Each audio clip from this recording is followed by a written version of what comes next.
Welcome to CE on ReachMD. This activity titled Beyond IOP, Integrating Ocular Surface Resilience into Glaucoma Management is provided by Evolve Medical Education and supported by an independent educational grant from Alcon Vision LLC. This replay of a live broadcast discusses management strategies for individualized ocular surface rehabilitation while maintaining optimal IOP control in patients with glaucoma. Well, good evening. Good evening, everybody. Tonight we're going to talk about glaucoma and we're going to talk about dry eye. And it's all beyond IOP, integrating ocular surface resilience into glaucoma management. My name is Walt Whitley. I am the Director of Optometric Services at Virginia Eye Consultants in Norfolk, Virginia. Our practice is a tertiary referral care practice, all the various subspecialties, and my role within the practice is anything we do within ophthalmology is to make sure optometry is well represented. I'm here with my good friends, Jessica Steen, as well as Nate Lighthizer. You want to introduce yourself? I know some of you in the room. Thank you for coming out. As a fairly local-ish Floridian, I'm in Fort Lauderdale, Florida at Nova Southeastern University. I serve as director of the glaucoma service, which means that from an optometric perspective, these are entry patients into a specialty secondary service where we work closely with our community doctors as far as advancing treatments and ensuring optimal interventional care, even in an academic environment. Nate Lighthizer. I am a faculty member and serve as dean at the College of Optometry. I've done a variety of roles over the last 16 or 17 years in laser clinic, OD surgery clinic, dry eye clinic, and glaucoma clinic. And we all see patients that have ocular surface disease, and we all see patients that have glaucoma, and often they mix. And that's what we're going to talk about today. So our objectives for this evening is to identify glaucoma patients with ocular surface disease and ocular surface inflammation. And Jessica's going to talk a little bit about that. We're going to discuss novel mechanisms for increasing natural tear production in the context of a glaucoma patient. Design management strategies for individualized ocular surface rehabilitation while maintaining optimal IOP control. And then match appropriate patients to ocular surface sparing first-line glaucoma intervention, including SLT and DSLT, and Nate will take us through that. So get us going. It's all you, Jessica. Thank you, Walt. So when we think about this connection, seeing the unseen or appreciating the underappreciated or diagnosing the underdiagnosed, it's ocular surface disease and ocular surface inflammation in the context of our patients who have a glaucoma diagnosis and are currently being treated, I'll say for ocular hypertension or glaucoma. So what's our goal in management of the disease process that is open-angle glaucoma? It's to slow. We can't ultimately stop disease progression at this point. When we watch a patient for a long enough period of time, there will be evidence of progression, but the goal is to slow down the disease process, to meaningfully alter visual field progression and optic nerve and retinal nerve fiber layer damage with the goal of preserving functional vision and functional vision related quality of life. And I always like to think about this at what cost? That cost needs to be sustainable, meaning that yes, we think about, of course, underdiagnosis in glaucoma, but I do think it's relevant to appreciate sometimes the overdiagnosis that can happen, which really relates to the fact that glaucoma is a challenging condition to ultimately diagnose. The Bessalocchini eye study understood or described that at least 50% of patients who had a glaucoma diagnosis with further evaluation were determined to not have disease. You know, our goal really is, unfortunately, to prevent this type of progression. We're looking at progression analysis through an additional 5 years of where this particular patient had been. And, he goes down to 0% of the visual field index in the right eye and is on this very steep downward trajectory in his only remaining eye. This is true functional visual function loss and associated quality of life loss, unfortunately associated with disease progression, despite our best efforts and our surgical colleagues' best efforts. This is what we try to avoid, and yet it still happens in 2026, unfortunately. When we think about how frequently we encounter dry eye disease in patients who are being treated for glaucoma, depending on the estimate, generally around 50%. I think about this in my practice, and is it higher, is it lower? Overall, I would say it's probably higher than 50%. And we think about this as ultimately not only medications that are tipping patients over the edge in being symptomatic of ocular surface disease, but also the fact that many of the features or risk factors for development of glaucoma are also the same risk factors for development of dry eye disease. So, what's the biggest one? Age. We think about our female patients. We think about patients who have underlying existing systemic autoimmune dysfunction, or those with inflammatory active disease, whether that is systemic disease that has an inflammatory or potential inflammatory component, and like type 2 diabetes mellitus. So we think about these overlapping features. Topical ophthalmic medications, I do not believe induce dry eye disease or cause dry eye disease, but they often unmask the symptoms related to it. And we look at this individual, she's had a trabeculectomy in each eye. She has lupus, she is on 2 immunomodulators, and she is only on topical ophthalmic intraocular pressure lowering medications in one eye. Which eye is it?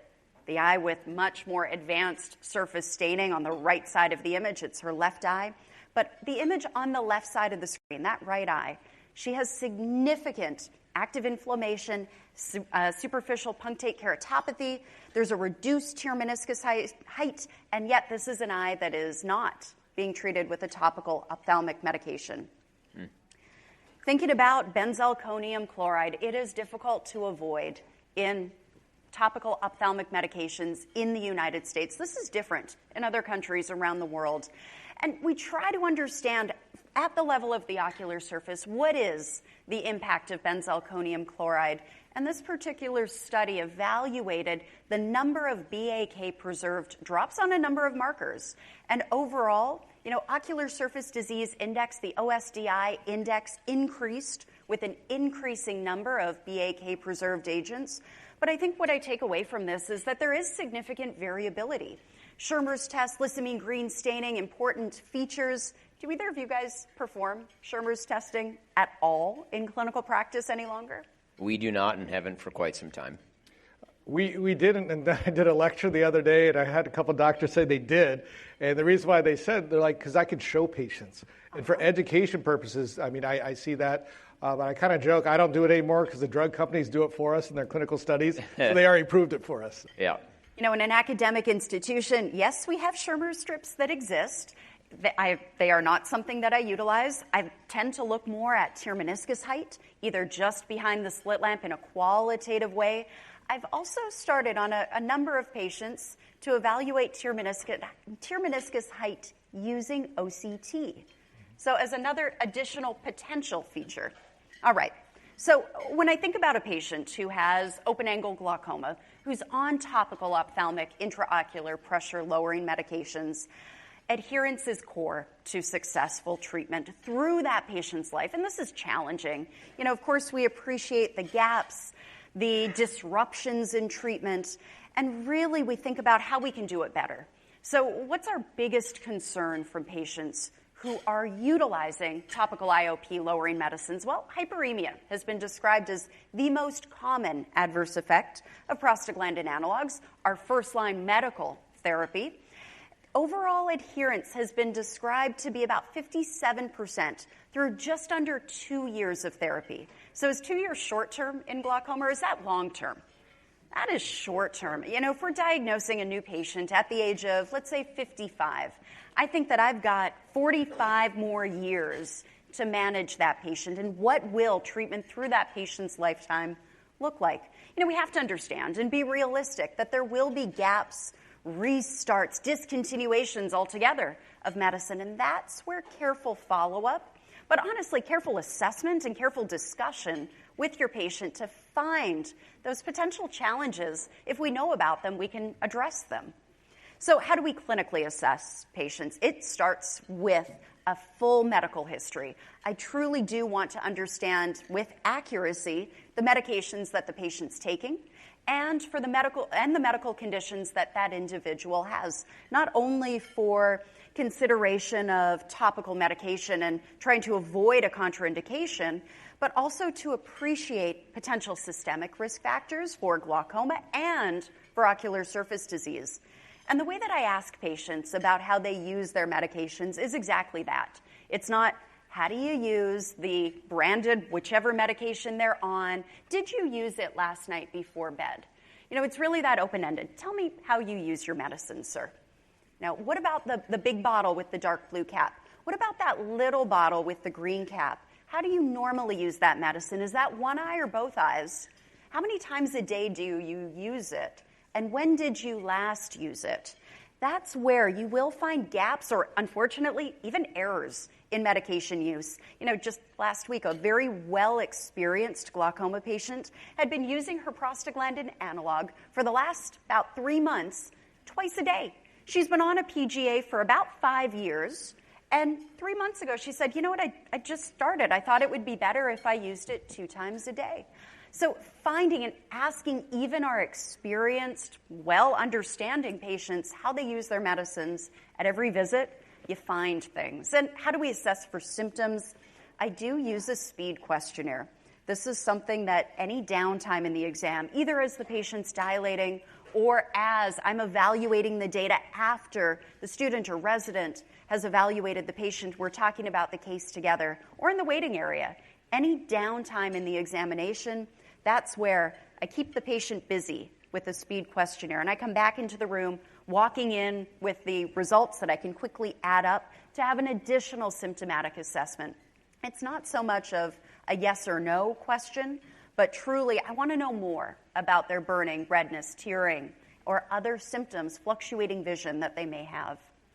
So what we understand is that even when patients are provided medication at no cost and know that their physician is watching and evaluating their medication use, that there are real gaps and challenges in adherence to medical therapy. On the left side of the screen, I think we're all going to pull something away from this particular study. On the left side of the screen, what do we see? Adherence increase immediately before a visit, and then take a fairly steep drop-off in that lower tertile group immediately after the visit. On the right-hand side, this is evaluating the physician estimate of how adherent that patient is to therapy versus what actually happened. And we know that we're not very good. We're actually quite inefficient in evaluating how well our patients are adhering to topical therapy. So what do we do clinically? Sodium fluorescein staining, assessment of tear meniscus height, tear osmolarity and MMP9 testing. This is where, as we're thinking about inflammation, these markers come into play. You know, I think about this from a basic perspective in a glaucoma clinic. Sodium fluorescein, tear meniscus height are absolute requirements here. I do also look at tear breakup, not just time, but also the pattern of tear breakup. On occasion, I'll incorporate lissamine green, not on every visit, but to evaluate conjunctival staining and lid margin or lid wiper epitheliopathy. And then carefully looking at the eyelids. Look, lift, push, pull, and look down. You know, this is a low-hanging fruit for treatment. And to think about symptoms, even maybe before that person is started on any therapy or treatment for open-angle glaucoma or ocular hypertension. And finally, you know, this was a group that came together from around the world, but did not include Canadian or American practitioners, who had developed a recommendation pattern for the assessment of ocular surface disease or inflammation in glaucoma, thinking about symptoms and clinical signs, and what's the difference between ocular surface disease and ocular surface inflammation. That's where the incorporation of tear osmolarity and matrix metalloproteinase testing comes into play to differentiate the true inflammatory component that's there. Jessica, that was a great presentation there. And, you know, when she's differentiating the ocular surface inflammation and ocular surface disease, a couple slides that stuck out was the look down, that gross one. You all saw those collarettes on those. And they got mites, and actually studies have shown about 65% of patients with glaucoma also have Demodex. And then the other picture that you had, one that was on drops on the picture on the right, and the other one, the inferior staining there. When we're looking at ocular surface disease, that's not really dry eye. We have to look at an incomplete lid seal, doing that core Blackie light test to see, is there a complete closure, or is there exposure due to poor anatomy? If it's an anatomy issue, then we're going to have to treat that accordingly, and that's what I'm going to talk about here. Question for you, though, is how do you, we have dry eye, we have glaucoma, you got to check the pressure. What is your protocol? And Nate, if you want to chime in too after Jess. So sodium fluorescein without proparacaine. So sodium fluorescein strip first.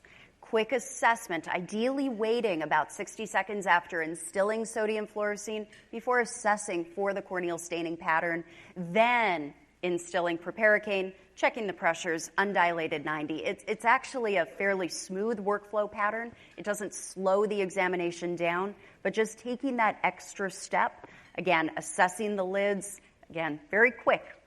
It doesn't disrupt your glaucoma examination. It just adds to the clinical profile. So Nate, do you have to tell your staff not to touch, or do they check pressures anyway? We don't have staff. We have students. So, okay. So our students, they know what to do there. We tell them not to touch right away. Look at the surface, just like she described, and then check your pressures. We do it with Goldman. That remains the standard in our glaucoma clinic. Your same thing. Yes. So, yep. Yeah, for us, I have to tell my staff, don't touch it. Do a questionnaire, but you do the osmolarity, but don't touch anything else, because if they do, that's going to disrupt that tear film, and then when we're putting that fluorescein, looking at that stain, it's already going to disrupt that tear film breakup time as well. We know with the non-invasive tear film breakup time, the normal number should be about 10 seconds. If we're just doing a fluorescein strip, should be about 5 seconds is what normal is on that. That's what was just in that TFOS-DUES-3. But we're going to talk about individualized management strategies for glaucoma with ocular surface disease and ocular surface inflammation. And so I always say if you have a glaucoma practice, you have a dry eye practice. I used to say it was 100%. And I was wrong, because it's not 100%. So it's 50% we know with dry eye. When it comes to the glaucoma, the studies show it's up to 79% of patients with glaucoma have dry eye as well. But the main issue is making sure we're looking. And so this math may not add up right, but all I'm going with here is if you have drops, the middle is the more mature patient, as Jessica just mentioned, age. We have to consider ocular surface disease, whether it's with inflammation or without. That patient in the middle, talking about comorbidities, chronic medication. This patient had SLT in 2016. He had cataract surgery with a MIGS procedure in 2020. He had a TRAB a couple years later, still uncontrolled. So he's been on prostaglandins, alpha-agonist. He's been on several medications, but cicatricial ectropion is what he developed over time due to the chronic medication. And so we're going to have to change our glaucoma treatments, but this is going to be a surgical evaluation treatment to address this patient's condition. So if we look at the TFOS-DUES-3, it's got broken down to several different algorithms. The one on the top left is tear film deficiencies, and that's looking at the various layers, whether it's the lipid layer, whether it's going to be the mucin layer. If we get that early staining with the conjunctiva or with the lissamine green, we know that's early signs of patient with dry eye, and then there's evidence-based interventions for that. On the right, the eyelid abnormalities, if it was Demodex, if a patient had a hordeola, if they had something else going on with their glands, meibomian gland dysfunction, interventions for that. But then on bottom, the ocular surface abnormalities, such as that ectropion patient I showed, that would be a surgical intervention. And so, yes, they have glaucoma, yes, they have surface issues, but we need to break it down and identify which is going to be the best treatment option for our patients. So triggers and treatments, we've all seen this vicious cycle, and it starts with the lids. And whether it's going to be with the bacteria that secretes lipases, that increases the melting temperature of the meibomian glands, that leads to the blockage and dropout, to the internal circle of the dry eye disease, where we get tear film instability, evaporation, hyperosmolarity, inflammation, and ocular surface damage. And you can see the various treatments, whether it's pharmaceuticals, whether it's going to be over-the-counter treatments, or if it's going to be an MGD-type procedures that many of you are doing within your practice. And so for any of those that are available, we need to look at what is the type of dry eye. We know 86% of all dry eye has an evaporative component. We know that almost 50% of patients have an aqueous deficiency when it comes to dry eye. Sambursky did a study up to about 65% of patients with dry eye have inflammation, ocular surface inflammation. And so when we're choosing our treatment options, what is going to be the best treatment for them? But how can we work upstream for these patients? Well, we've heard of dysregulation of the lacrimal functional unit. Many of you have heard of neuromodulation, whether it was the device that you put in your nose, whether it's a device you put outside your nose, the device, the pharmaceuticals you spray inside your nose, or now we have a topical drop that can stimulate the TRPM8 receptors on the corneal surface. And so various ways that we can use our current therapeutic, but also the most recent treatment options. When we're looking at dry eye, we know if there's inflammation, we have great treatments. Our immunomodulators that have been around for over 20 years. We want to address quickly. We have our steroids. What's the issue with, how often are you all using steroids with your glaucoma patients on dry eye? Only when I really, really need to. Yeah. And choose them wisely as well, which one, if you're going to go to them. And what you'll hear from all of us, you prescribe a steroid, check the pressure, check the nerve, because if anyone's going to be a responder, it's going to be a glaucoma patient. Anti-evaporatives, actually, where does that fit in with, let's say I'm on a PGA and you were going to address the anti-evaporative. We know with the EREDA study, and there's several studies, 96% of patients that are on a prostaglandin have MGD. So how do you position an anti-evaporative for those patients?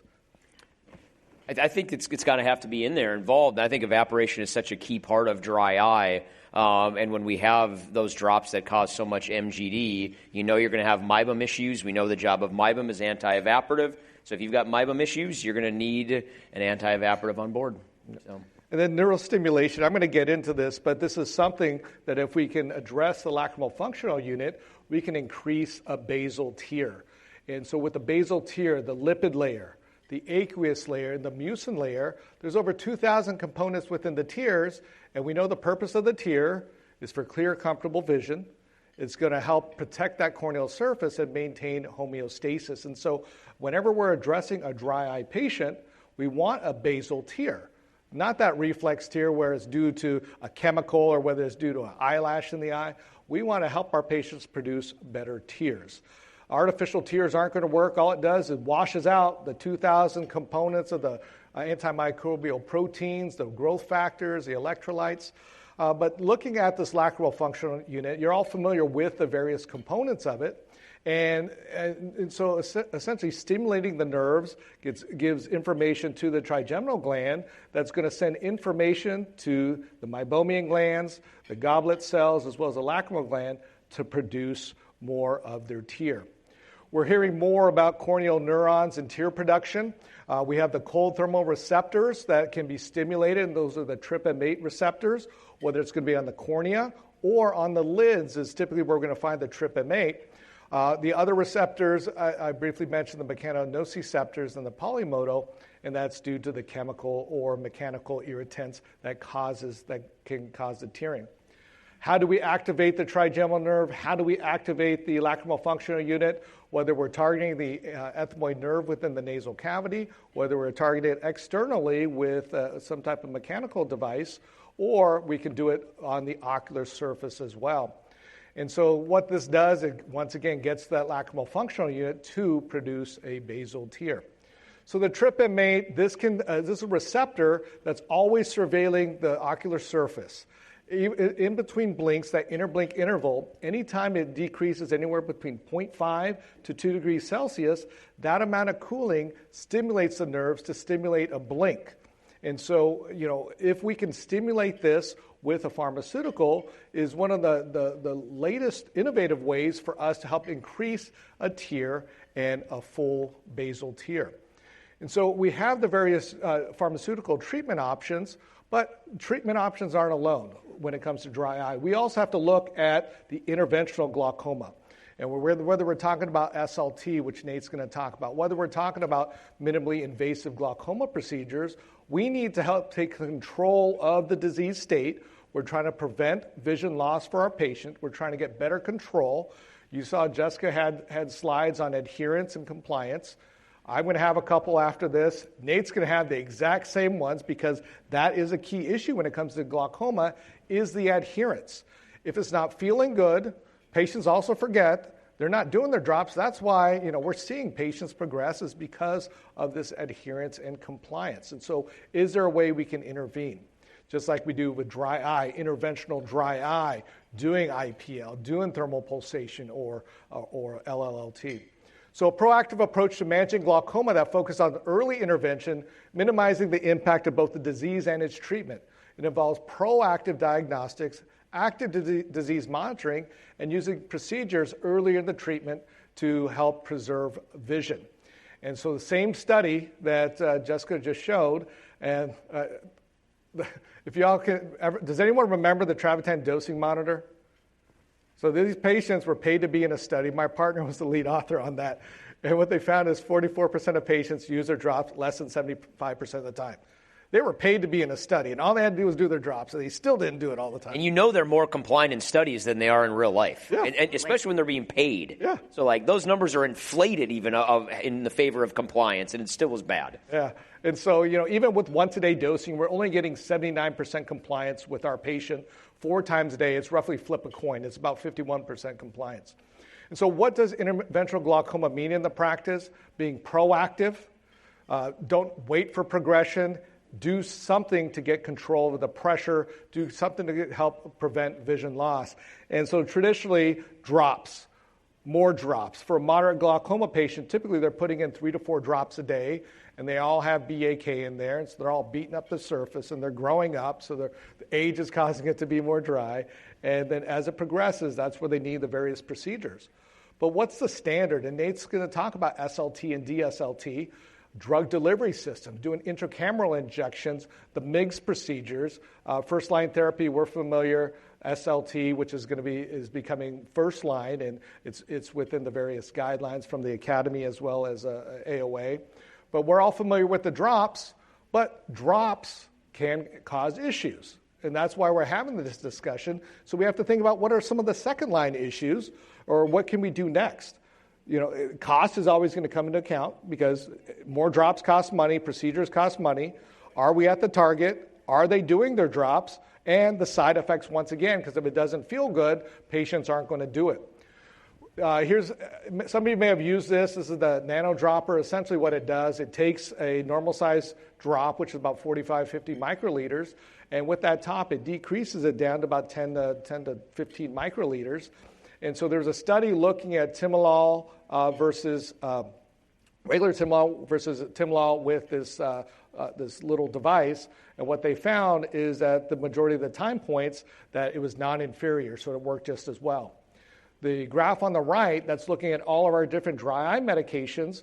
We know that the eye can only hold 10 microliters of a drop. So with this dosing device, you can get enough drug to the target to render its effect and lower the pressure.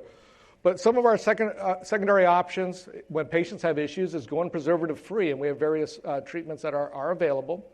We can go orally. We can do this intracameral injection of bimatoprost if you work in Oklahoma like Nate or some of the other states where essentially you're going to put a pledget of bimatoprost into the anterior chamber that's slowly going to dissolve over time. And so Nate, in your experience, you put these in.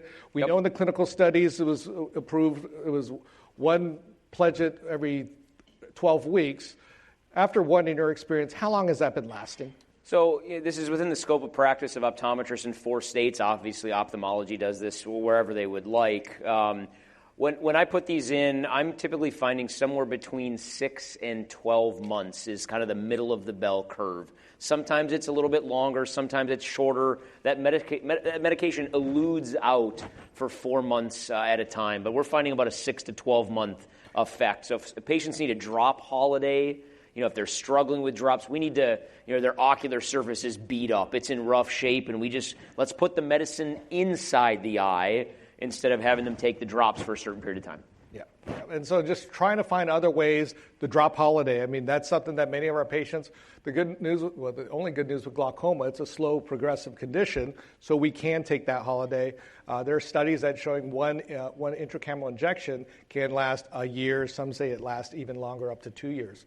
We could also do minimally invasive glaucoma procedures, and I used to always say you have glaucoma, you have dry eye, glaucoma and cataract, always think MIGS.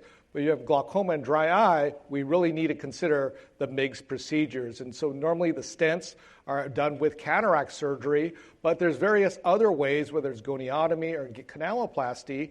This is my glaucoma partner, Connie Okeke here. And this is a streamlined procedure where essentially she's going into the trabecular meshwork, into Schlemm's canal, and what she's doing is injecting some viscoelastic at several different clock hours, 3 or 4 clock hours of treatments, a clock hour or two apart from each other, to help address and open up the trabecular meshwork, but with the viscoelastic is help open up the drain to lower the pressure. I mean, you can get about 20-25% lowering with these procedures, but getting patients off the various medications. And the more severe procedures, more severe conditions, then that's where we're looking at our tubes and more advanced procedures. But when it comes to glaucoma and dry eye management, we know that these coexist, and so we do have to treat them accordingly. Be proactive with the glaucoma treatment, interventional glaucoma, aggressive dry eye treatment. The earlier we treat a dry eye patient, whether it's with whatever treatment you want, then that prevents that from that chronic inflammatory condition that can be very difficult to treat for some patients. Promote adherence, education, why the patient's here, what their condition is, what we're going to do about it, and why they need to own their condition. And that's what adherence is, right? Patients have to be self-motivated to do their own treatments, but then also consider ocular sparing treatments, preservative-free, SLT, and I'm going to let you go into SLT.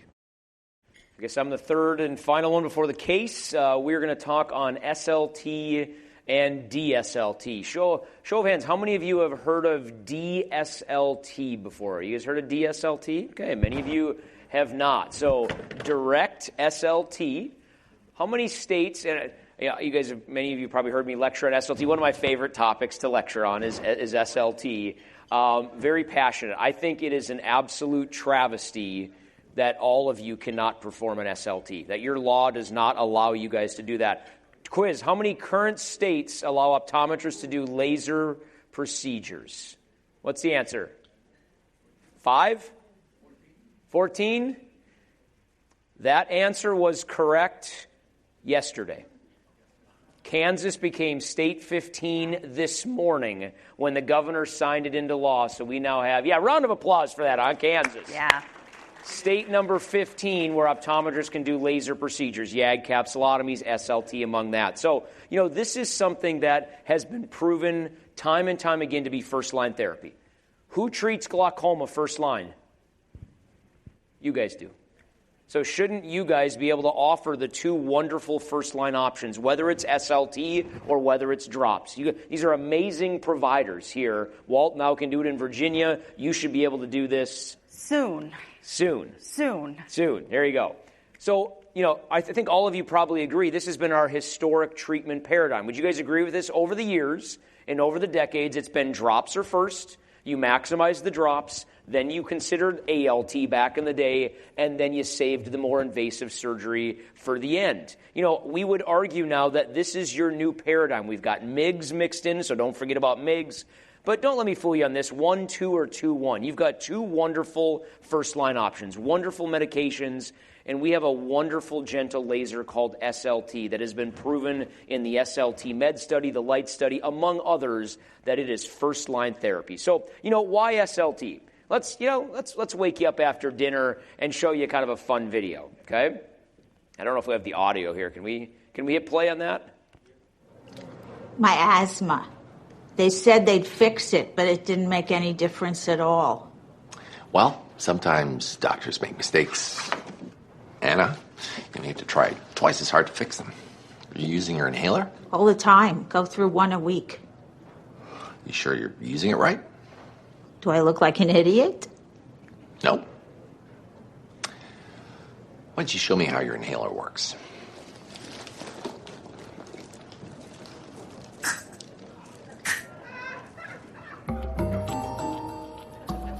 Do I look like an idiot? Of course I know how my inhaler works. And I know that's House. It's not even our neck of the woods. It's a TV show. But they've looked at this in the literature and say, Mrs. Jones, Mr. Jones, you say you're taking your drops. Why don't you show me how you take your drops? Watch this. This one's hard to see because of the shadow, but she literally puts like half the bottle in her eye. And here's my favorite one coming up here. Let's drag it through the eyelid and the eyelashes, currently testing corneal sensitivity with the bottle tip right there. Even the best of intention patients may be struggling. I know all of your glaucoma patients are athletic 35-year-olds. Is that correct? No. And they struggle. I see this with my father-in-law. He's 73, and he worked outside for UPS in the winters of North Dakota, and his body looks like it's 85. And his current cupping is 0.95. I've done multiple SLTs on him. Vance Thompson Visions had cataract surgery and MIGS. He hates taking drops, and he just shakes. And he can't handle it. And this is the third time you guys have seen this study. Do you battle compliance? And every one of you says what? Absolutely. Yes, we battle compliance. So you guys should be able to offer a treatment that eases the burden on these patients, and SLT does this. And it's not new. It's been around for a long time. SLT works via inflammation. It's biologic or it's inflammatory. And I don't have time to go into all the details of this, but basically what happens during this laser, it is so quick. Look at the pulse duration of SLT, 3 nanoseconds. Takes the pigment in your body, it's something called the thermal relaxation time of melanin, 1 microsecond. That's how long it takes for pigment, melanin, to absorb laser energy and cause a burn. How many of you have seen laser burns on the retina? Every one of you has. Those are with green lasers, thermal lasers that burn, that kill. SLT doesn't. You want to know why it doesn't? That slide right there, 3 nanoseconds. The pulse duration is so quick that there is no thermal destruction. There is no damage or coagulation that happens. It just puts a little stress on the drain. And when your body is stressed, what fights that? Your immune system does. When your body is sick, your immune system fights that. SLT is inflammatory, biologic. That's how we think this works. It's not destructive. It's not coagulation. But it all comes down to the pulse duration. So when should it be indicated? What does the literature say? Well, if this was your patient that comes into your practice next week and their pressure is in the mid-20s and you see their nerve and their visual field, let's call this glaucoma, what would you choose first line? What does the literature say?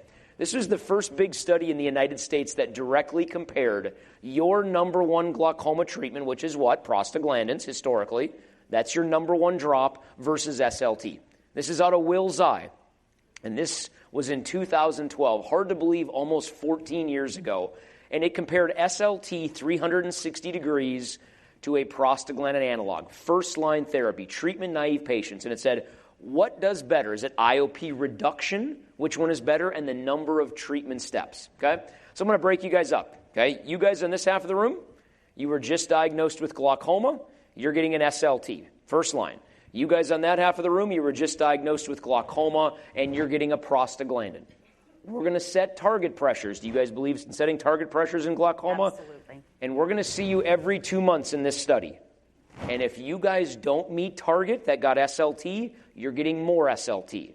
And those over here that got a drop, if you're not meeting target, you're getting more drop. That was the number of treatment steps. So IOP reduction and the number of treatment steps. IOP reduction was 26% for the SLT, 28% for the prostaglandin. That did not reach statistical significance between the two, so the results were what? The same. They were equal. You guys over here, the SLT group, 11% of you needed more treatment during the study, meaning you weren't meeting target, you needed more treatment. Over here, 27% of you in the med group needed more treatment during the 1 year of study. Why do you think more of them needed more treatment during the study? What's the answer? Compliance. They weren't taking their drop. Their pressure went up. They didn't meet target. And in this study, they had to put more treatment on them. So that was their ultimate conclusion. IOP reduction was similar. Go down to the bottom. These results support the option of SLT as a safe and effective initial therapy in open-angle glaucoma and ocular hypertension. Walt, this was in 2012, Jessica, and I thought, here it is. And SLT is going to be first line from here on out. But you know what? Change is hard, isn't it?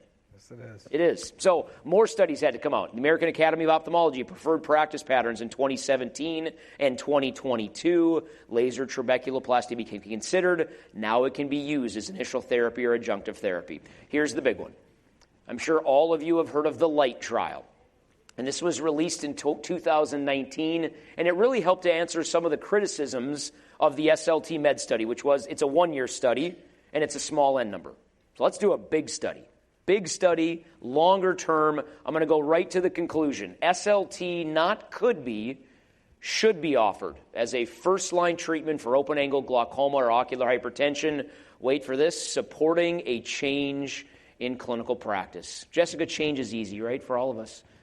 One day at a time. One day at a time. Change is hard for all of us, myself included, but gone are the days of drop 1 and then drop 2 and then drop 3. How many of those drops is your patient taking probably? Not many. Okay, so supporting a change in clinical practice. Some of the key data from the 3-year Light trial, again, 3-year study, multi-center, big N numbers.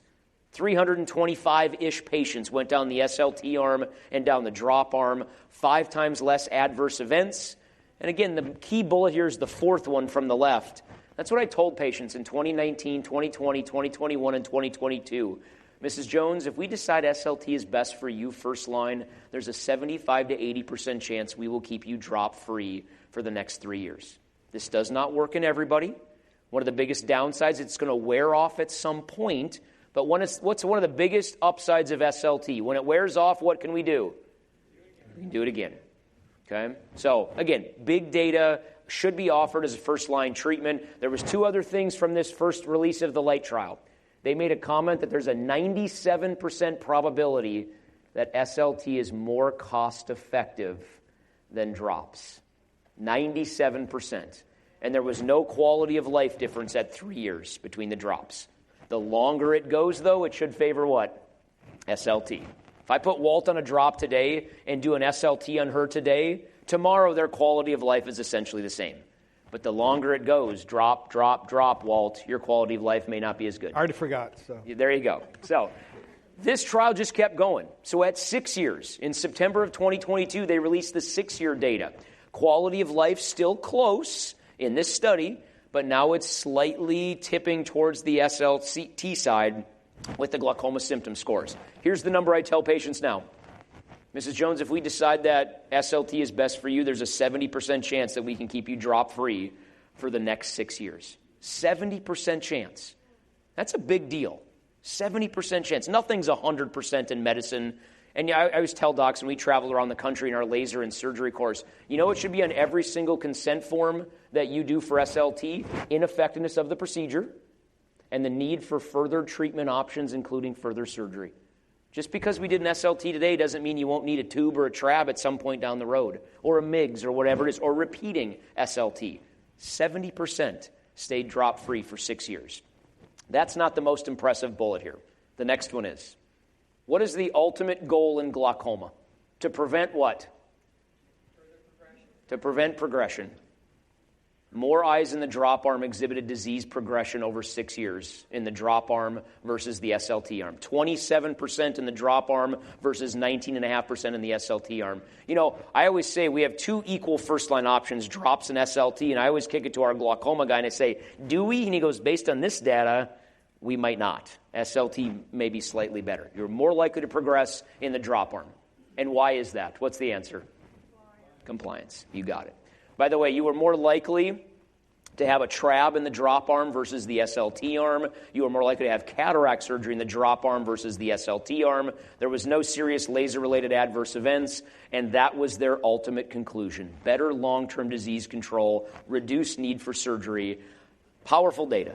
Powerful data in the 6-year Light trial. All right, let's go indications. Our 5 main types of glaucoma where laser trabeculoplasty is indicated. Notice what all of these have. Open angles. Open angles, POAG and ocular hypertension are your 2 strongest indications, but the others are indicated as well. Contraindications, again, a whole slew of things where it's contraindicated for one reason or another. Let me go back here. There we go.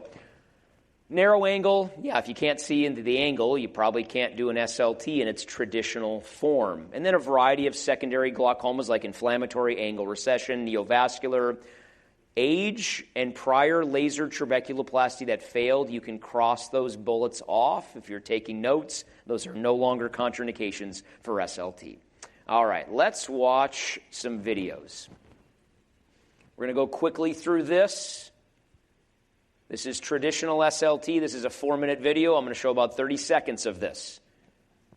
SLT is all about what skill, folks? Gonioscopy. Are you comfortable with a gonia lens in your hand? You guys know when you started training for laser procedures, your first year of optometry school?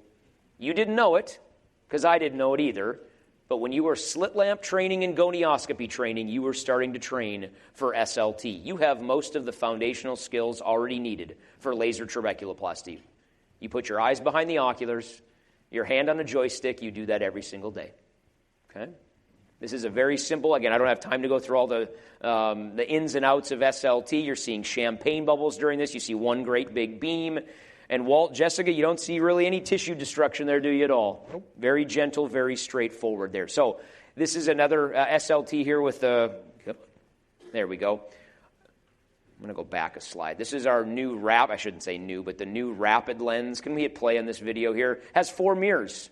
This is great to have 4 mirrors because now you only have to rotate the lens once versus the Latina lens when you had to rotate that more often there. So this is a traditional form of SLT. This typically takes me somewhere between 2 and 4 minutes per eye to do an SLT. Typically takes our students somewhere between 4, and I won't even mention any higher amounts than that, but students take a little bit longer. This is what I want you guys to remember, DSLT. This is exciting, it's intriguing. We're in our infancy stages. Again, how many of you have heard of DSLT? Show of hands, I want to see. Okay, so maybe a quarter of the room. I was at SECO back in March of 2020, attending a sub-conference right before COVID ended the world. And there was a sub-conference called OIS, and this company up there came up that was called Belkin, and they showed an instrument that looks like this. What does that look like in your office? An autorefractor. So this is automated direct transscleral SLT. What does that mean? Automated. You hit the button and it fires 120 shots for you, automatically. It registers the limbus and it's transscleral. There is no lens on the eye. It goes transscleral through the limbus, automated direct transscleral SLT. So this has actually been studied and this is actually FDA approved. It was FDA approved in December of 2023. Belkin sold this technology. It's now owned by Alcon, and it's known as the Alcon Voyager. Automated direct. It was studied in the Glorious trial. IOP reduction of 18 to 27%, fairly comparable to SLT. Let's show you some videos. So there's the study there from the Glorious trial, why it was FDA approved, all of this good stuff. Again, let's just show some videos. Procedure tips. You're going to have to put some proparacaine and tetracaine in, some artificial tears. You do need a lid speculum. You don't want them to blink during this. By the way, guys, I forgot to mention, how long does this treatment take? It takes me 2 to 4 minutes to do an SLT per eye. This is 2.4 seconds. Automated direct. Okay? Let's watch a couple videos. All right. You want to hit play there?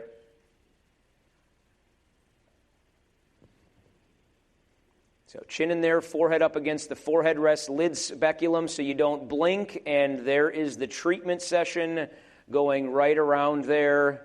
Excellent. Look at that. SLT. Look how happy she looks. Doesn't she look so happy? Automated direct transscleral SLT. Again, this is here. It's available. There's numerous practices around the country that have this. You know, it's interesting. Early clinical experience, does it induce possibly more inflammation? Is it slightly more painful? The answer is yes. They have to increase the energy a little bit in DSLT because it's got to go transscleral through the sclera. The energy is about double regular SLT, so it's more painful. But are you willing to sit through a more painful 2.4 second procedure, or a 2 to 4 minute procedure per eye. Again, that's kind of what the trade-offs in that. Darker pigmentation may feel it more, will not register the limbus with arcus and things like that. Similar IOP reduction to SLT according to the studies, and we're still learning in that clinical experience. Okay. Future directions, again, guys, we're in our infancy of this. Anyway, there's the current instrument cost and kind of the treatment packs and things like that. So, Walt, back to you, buddy. Yeah, that DSLT is really exciting. We can do SLTs. We have them at all of our clinics. We're trying to get this in our main clinic just for those reasons. Efficiency, you can do it right there at that time in 2 seconds, and you saw those numbers, or the efficacy in lowering that pressure. And so my practice, we have about 34 providers, and sometimes you get a patient on your schedule that you may or may have not seen before, and so this was one of those cases. So here we have a 17-year-old white female presents for 6-month open-angle glaucoma follow-up. And so here for glaucoma and IOP check, daily griddiness, occasional blurry vision, has been using lifitegrast since the last visit, burns, uses Timolol at night. You can see the ocular history, cataracts, dry eye. I saw her a couple months ago, and she's had glaucoma since 97.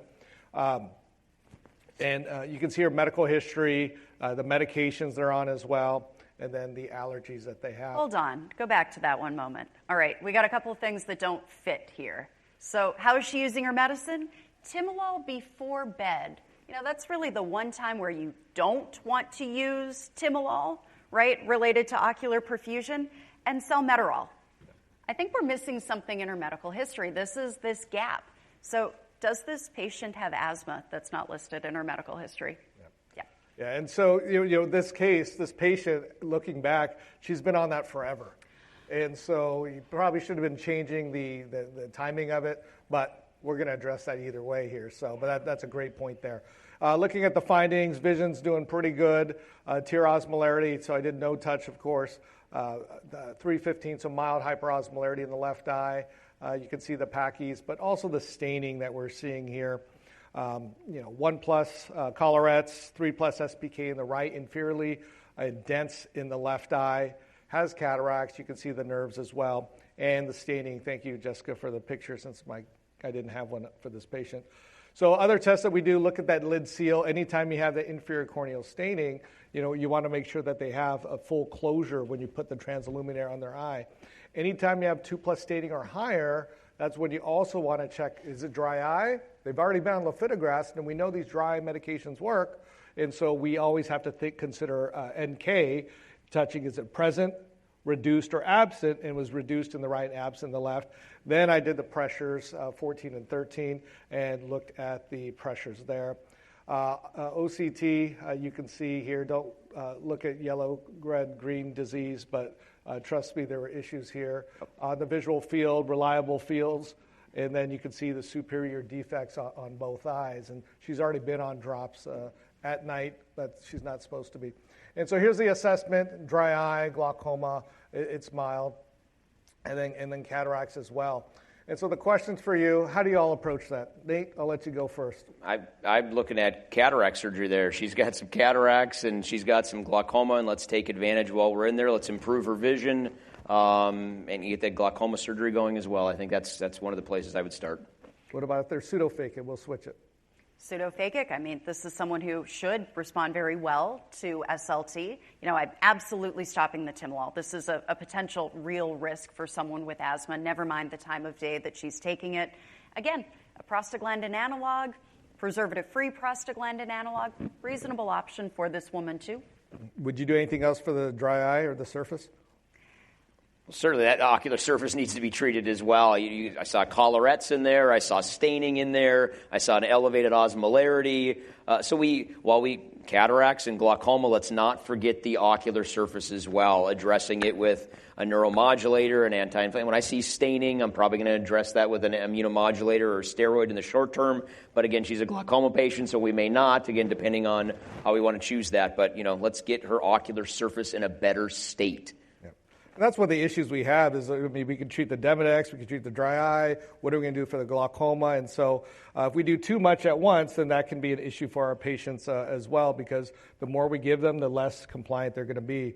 So stopped the timolol, did the preservative-free latanoprost, and discussed the SLT, and that's what the patient did elect.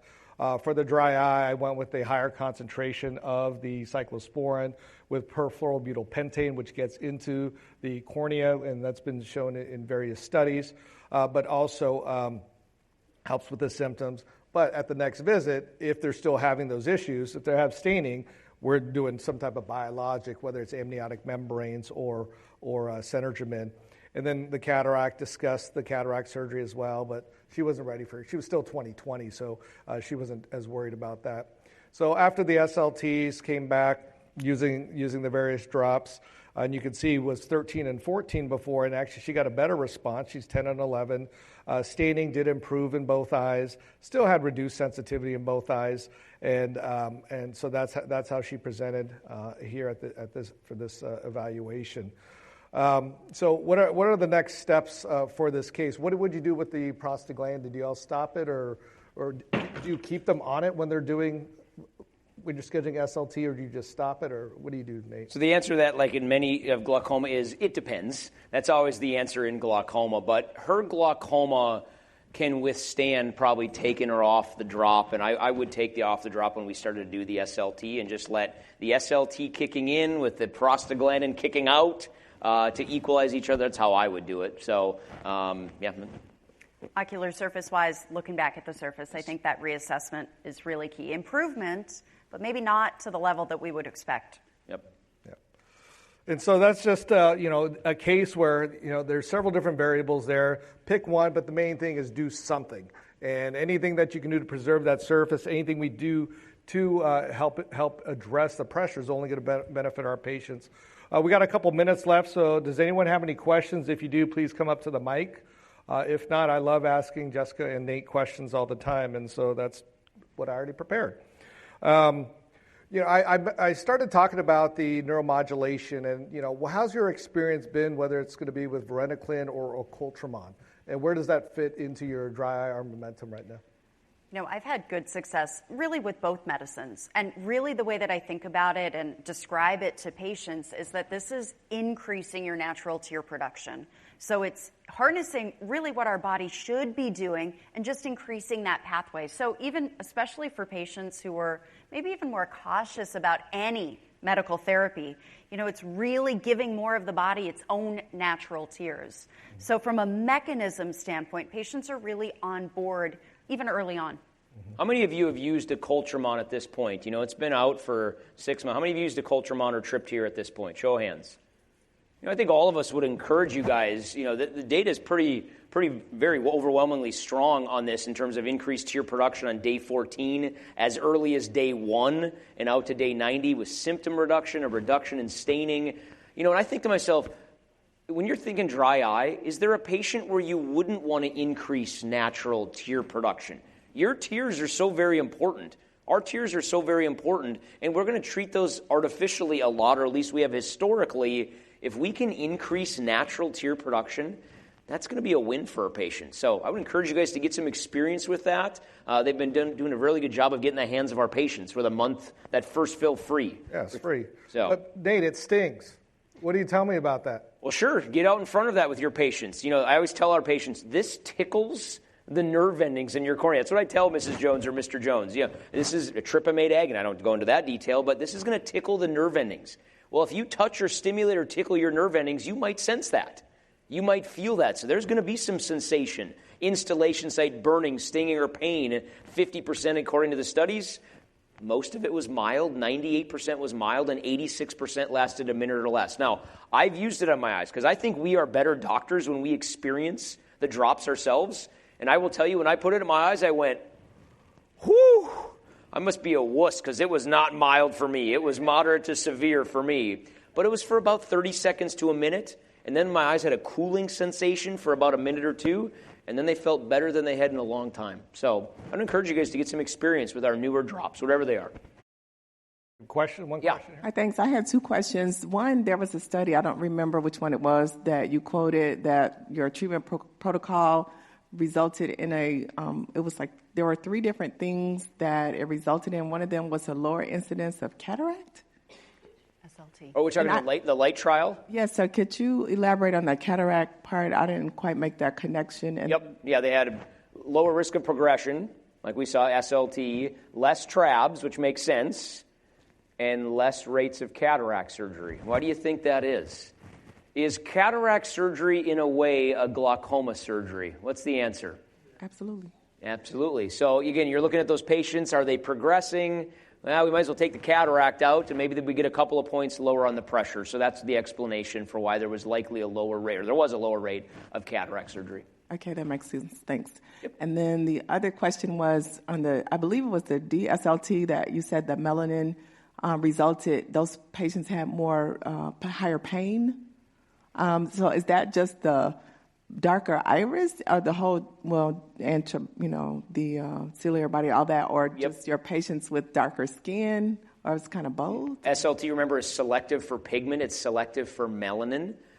So the more pigment, the more melanin you have at whatever surface it is, whether it's the conjunctiva, the iris, the trabecular meshwork, they can feel that a little bit more. In regular SLT, we will lower our energy. Okay. With DSLT, we're still early in the experience, so if you don't lower it, they may feel it more in those darker pigmented individuals. Okay, thank you. Well, thank you for your question, and thank you all for being here so much. In the end, the main thing is do something, address the surface, consider SLT and DSLT first line. We all do within our clinic. Thank you all very much. Have a great rest of your Vision Expo.